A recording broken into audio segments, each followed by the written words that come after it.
most important attribute of a proclamation is the message. It has the most substance of anything of the proclamation. If we do not have a message to share, it is not worth proclaiming. As Christians, we have the most important message the world needs to hear. Church, we need to make sure that no matter what, we are proclaiming Jesus. Acts chapter 9 is a very finishing portion of Paul's conversion story. The last couple weeks, we looked at what has transpired. Paul, who was known as Saul at the time, was the chief persecutor of the church. He was the one that went out attacking the church, attacking the disciples, attacking anybody who came to be in association or to be a believer of Jesus Christ. His main goal was to destroy the church.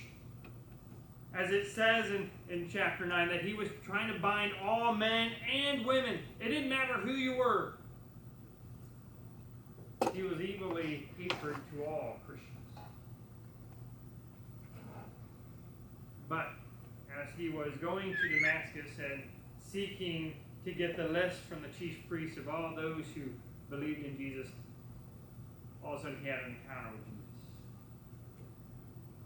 And through that transformation, through that encounter, Jesus blinded him, made him weak, made him no longer the chief persecutor, and now he's going to make him the chief proclaimer.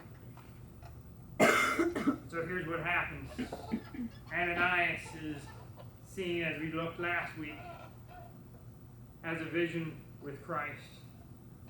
Christ tells Ananias, I need you to go to the chief persecutor and allow him to be the chief proclaimer.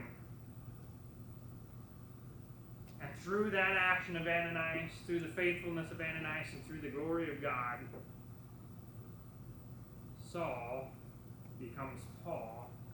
And now we see it happens in verse 19. For several days he was with the disciples of Damascus. The time that he was seeking to destroy them, he's now with them, learning with them and encouraging them. And look what it says in verse 20. Immediately he began to proclaim. You thought I was just kind of looking something very deep in this passage. I try to look at the obvious. The things that we need to proclaim is proclaiming Jesus. He proclaimed nothing else.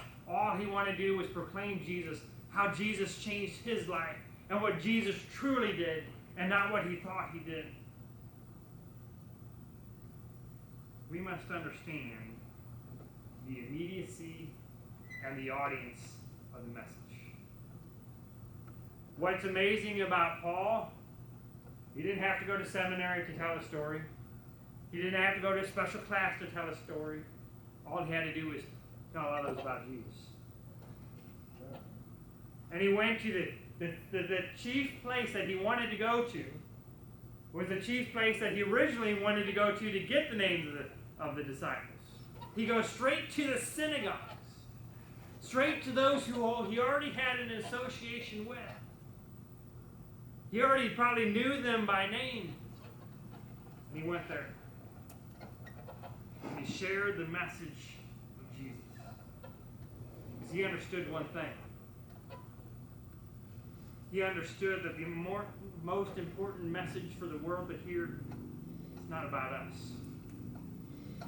It's not about me. It has nothing to do with me. It has everything to do with Jesus. Why?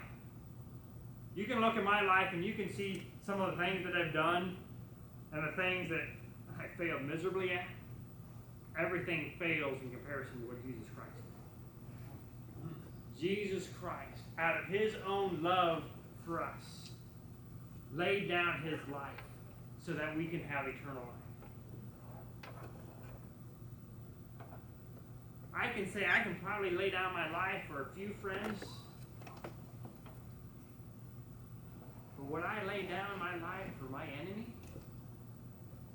Would I lay down my life for someone as wicked as me?